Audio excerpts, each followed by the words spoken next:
Today we are going to study the chapter Demand and Law of Demand. First of all, we should know the meaning of demand. What is demand? Okay. So demand for a commodity. Demand for a commodity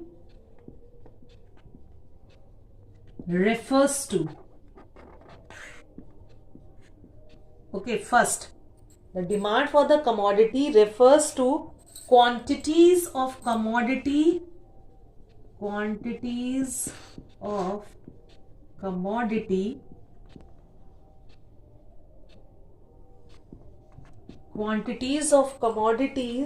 which consumer are willing to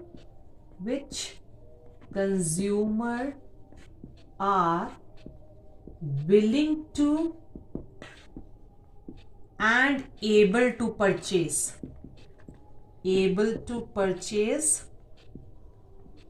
at various prices during a particular period of time.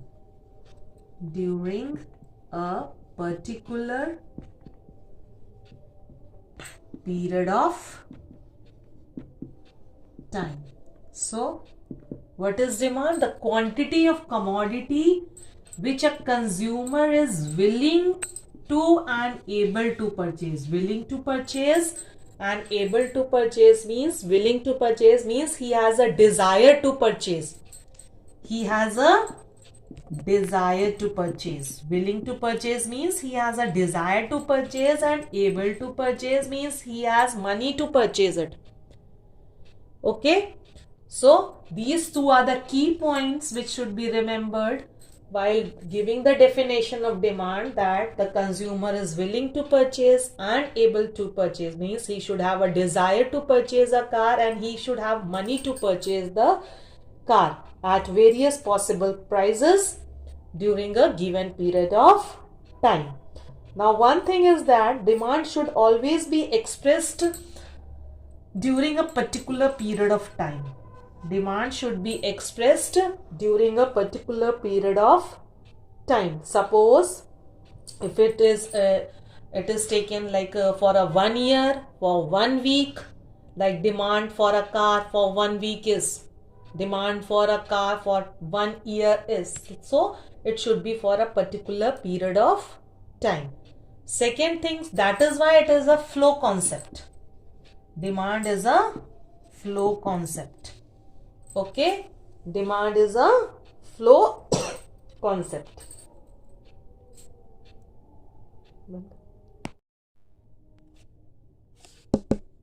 Okay, now demand in economics should always be at price. Demand must always be at price. Okay. Without price, it does not make any sense. So if we are willing to purchase a car, it will be available for rupees, suppose 2 lakh.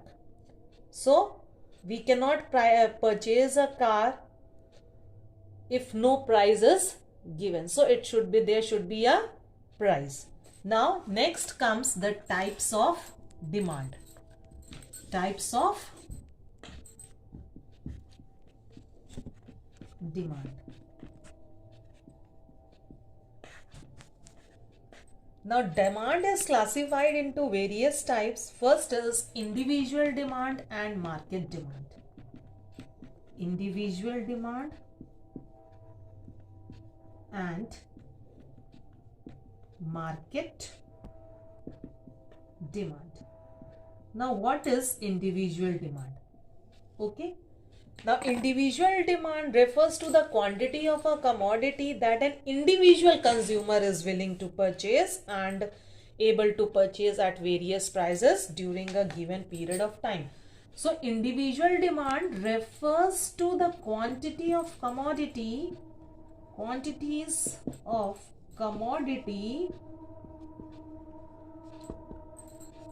that an individual means the single person, individual consumer is willing to purchase at various possible prices. Okay.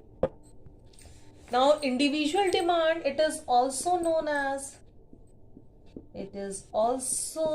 as household demand. Household demand. Now the next is market demand.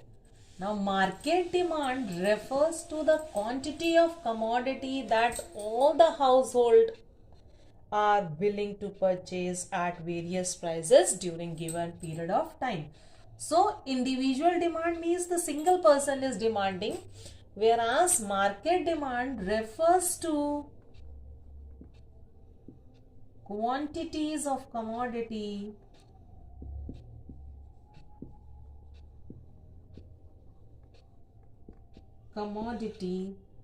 that all the household are willing to purchase at various possible prices.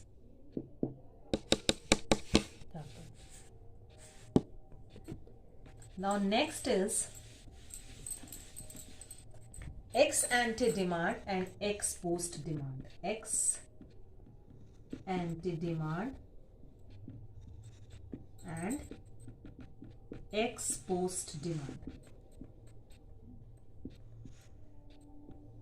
Okay, ex ante demand and ex post demand. Now ex ante demand refers to the amount of goods that the consumer is willing to purchase during a particular period of time, whereas ex post demand refers to the amount of goods that the consumer actually purchases during the specified period. So there is a difference. Ex ante means willing to purchase and ex post means actually what is actually purchased by the consumer. So ex ante means or refers to amount of goods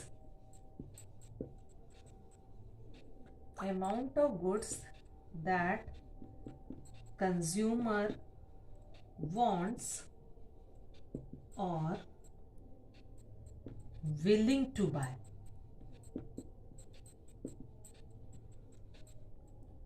during a particular period of time.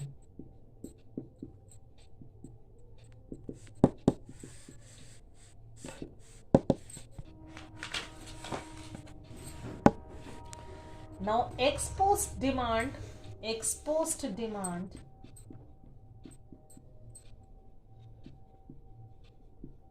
refers to amount of goods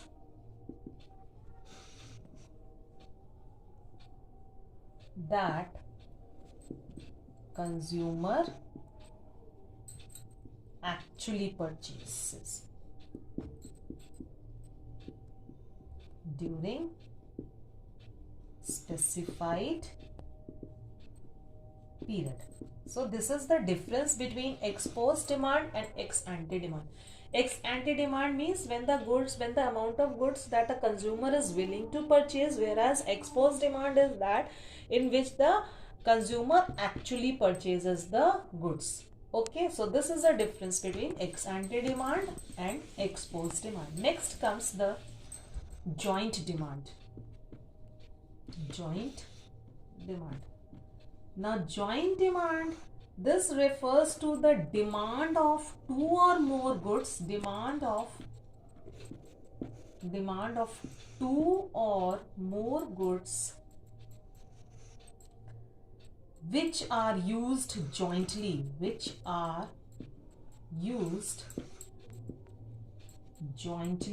or demanded together. Means if two or more goods are used together or demanded together, then it is known as a joint demand. Suppose car and petrol. So these goods are demanded together. So these are called a joint demand. Bread and butter. This is joint demand. Now next comes the derived demand.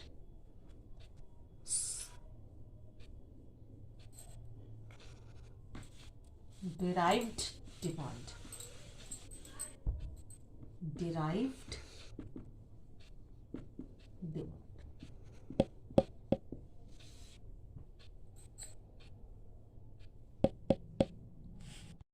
Next is derived demand. Now, if the demand for the commodity, if the demand of a commodity, if for the commodity arises due to demand of other commodity, then it is called derived demand. Suppose if the demand for the house is there, and because of the demand of a house, the demand for the bricks, cement, stone arises, this is known as a derived demand. Okay. Next is composite demand. Composite demand. Now, composite demand is the demand for the goods that have multiple uses. Demand of the goods that have multiple uses. That is known as composite demand. So, for example, the demand for the steel. Demand for the steel is composite demand because it is used in making utensils, water body, bus bodies, room coolers, etc., cars, etc. So this is the composite demand. The demand of the goods that have multiple uses is known as a composite demand. Okay. Now next topic which we come to that is factors affecting demand. Factors affecting demand or the determinants of demand. It is also known as determinants of demand. Now what are the factors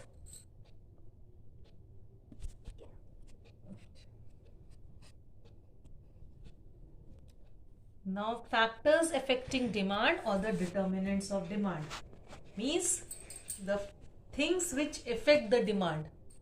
Okay, the first factor which affect the demand is the price of the commodity.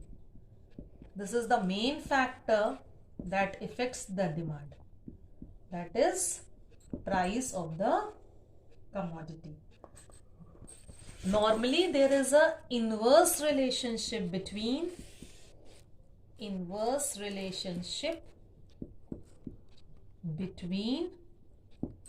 price and quantity demanded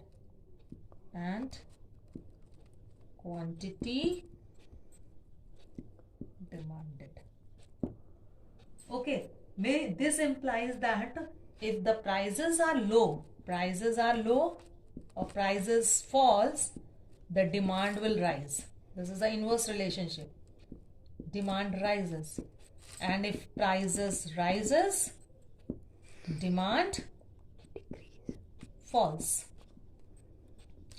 So there is an inverse relationship between the price of the commodity and the quantity demanded of a commodity, and this type of demand is known as price demand. Okay, next factor that affect the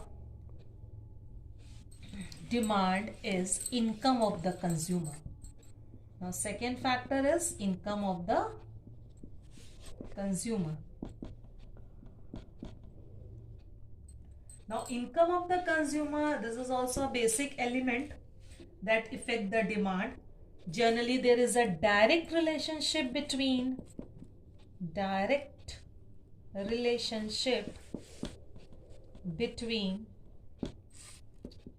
income of the consumer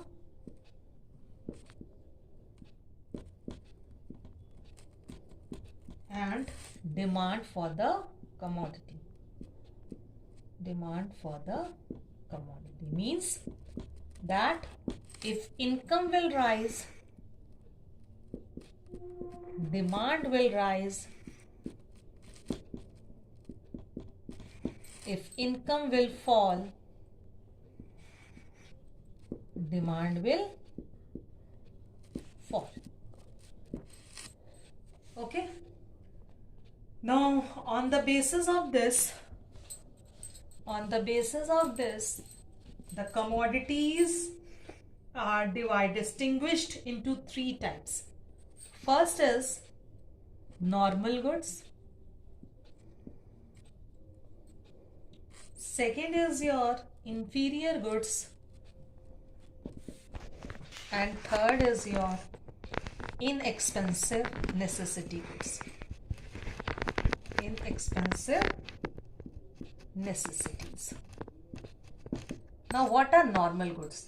So normal goods are the goods, the demand for which increases with the increase in income and falls with the fall in income. So normal goods refers to the goods, the demand for which demand increases with increase in income and falls with fall in income. So these type of goods are known as normal goods, like TV, okay, clothes, refrigerator. These are normal goods, the demand for which will increase if the income of a consumer will increase, and the demand will fall if the income will fall. Next is your inferior goods. Now inferior goods are those goods, the demand for which falls with the increase in income. Demand for which falls with increase in income. Now this type of goods are low quality goods. These are low quality goods or inferior goods like maize, jowar. So these are the low coarse cereals. These are the coarse cereals, the demand for which decreases with the increase in the income. Means if the income increases, the consumer prefers to buy a superior quality goods instead of this inferior quality goods. Then the third one is, next is inexpensive necessity goods. Inexpensive necessities goods. Now inexpensive necessity goods are like salt, matchbox. Goods are such as matchbox, salt. These are the goods, the quantity of which increases, quantity demanded increases with increase in income up to certain level. With increase in income up to certain extent,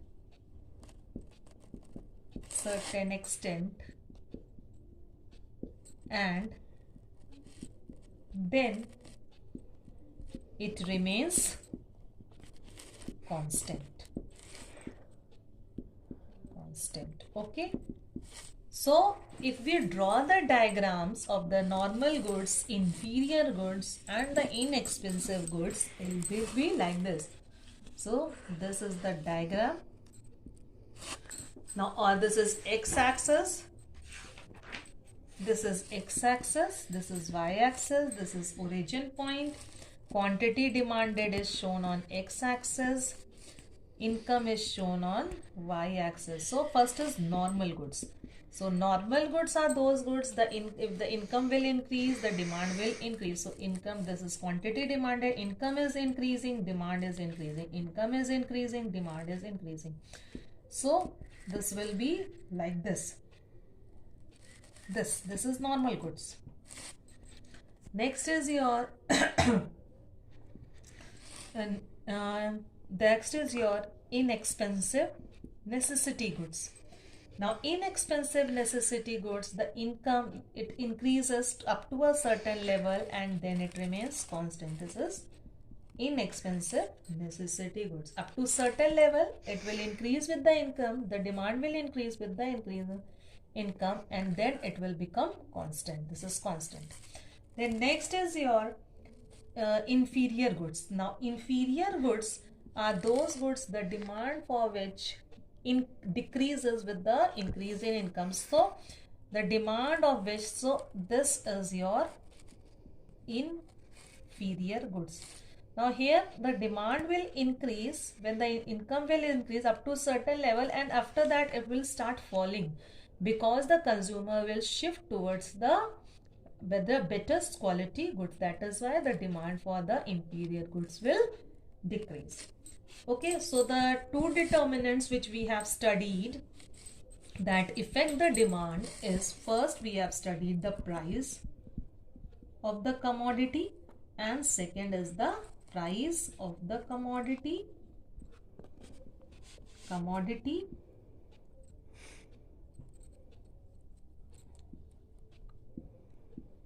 and second is the income of the consumer. Okay, now the third determinant that affect the demand is the consumer's taste and preference. Consumer taste and preference. Okay, now consumer taste and preference, taste and preference means the customs, the fashion, the style, lifestyle of the people. So if there is a favorable change in the commodity, then the income, then the demand for the commodity will increase. But if there is an unfavorable change in the commodity, then the demand will decrease. So suppose old fashioned goods, they are outdated, people will not like to purchase, so there is an unfavorable change. That is why the demand for these goods will decrease. But if the goods are in trend, if the people wants to use that goods, they are trending, so that goods, the demand will increase. Then the fourth one is price of a related commodity. Now what is a price of a related commodity? Now related commodities are those commodities which are substitute goods and second is your complementary goods. Now what are substitute? Complementary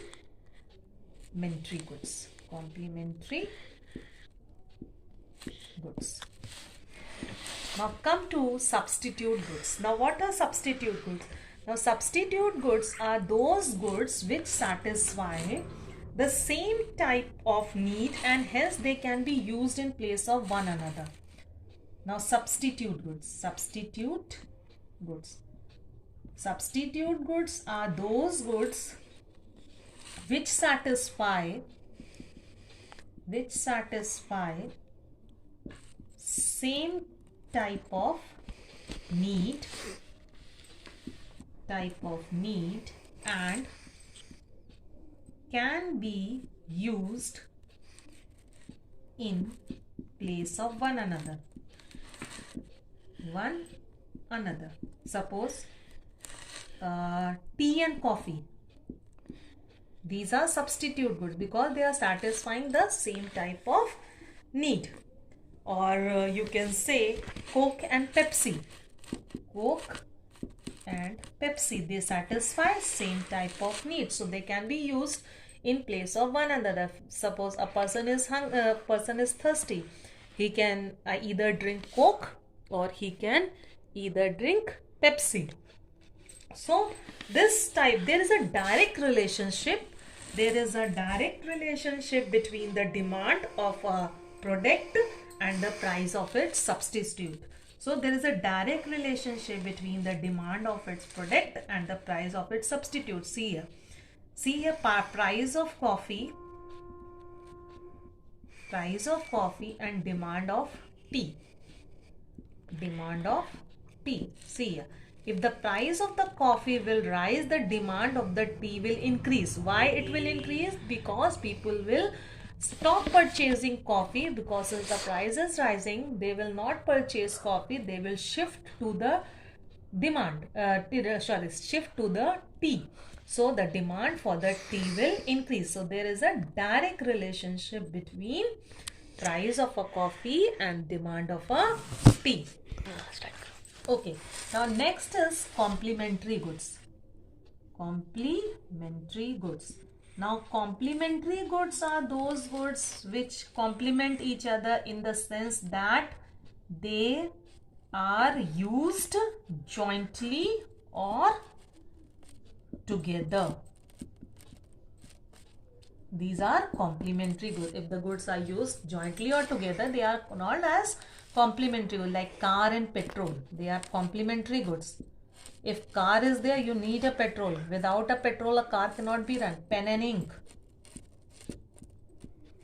So these are complementary goods. Now there is an inverse relationship between the,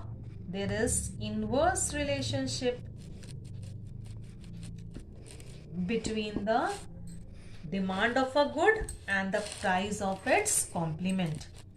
Demand of a product like suppose car, and price of its complement like petrol. Okay, now see here the diagram. Direct inverse relationship.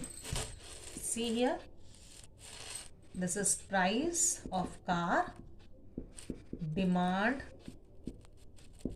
for car and demand for petrol.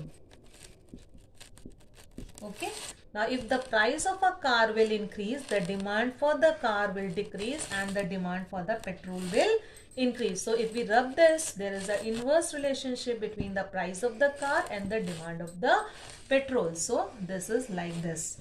Okay, so this is the price of petrol, price of car and demand for petrol.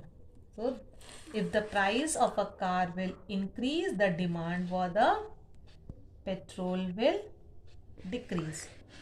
Okay, so there is an inverse relationship between complementary goods. Now next factors that affect the demand is consumer expectation. Consumer expectation. Now consumer expectation means if the consumer thinks that in future the goods will not be available, then he will in present will increase the demand for that product. Or if in future he thinks that the goods will be available at a low price, at present he is going to decrease the demand. Then the next is the demonstration effect. Demonstration effect. Now demonstration effect means a person's tendency to copy the consumption style of the other people. So if the demand for the luxury goods like car, expensive mobile has increased because of the demonstration effect, means the people have the tendency to copy the style of the other people. So these are the various factors that affect the, there are other factors like size and composition of population. And composition of population means if the population is large, the demand will be more. If population is less, the demand will be less. Distribution of income, if rich people are there, then the demand for the luxury goods will be more. If poor people are there, then the demand for the necessity goods will be there. So distribution of income also plays important factor in determining the demand. And the last one is the government policy. Government policies. So if the government imposes the taxes, the prices of the commodity will increase, so the demand will decrease. If the government give relaxation in taxation, the price of the commodity will decrease and the demand will increase. So these are the various determinants or the factors which affect the demand. Once again, we can learn that is price of a commodity. These are the main factors: price of a commodity. Second is income of the consumer. Income of the consumer. Third is consumer's taste and preference. Consumer taste and preference. Fourth is your price of related goods.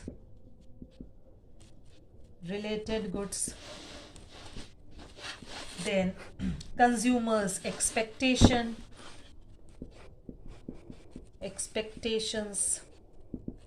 demonstration effect,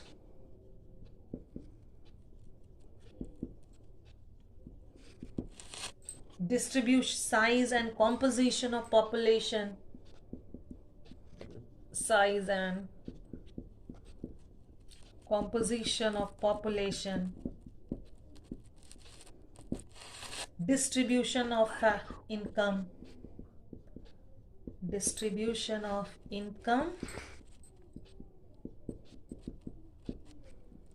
and last one is government policy. So these are the various factors which affect the demand. Now in the next session we are going to study about the demand function and law of demand, how the demand schedule is made, how the demand curve is made, and its derivation.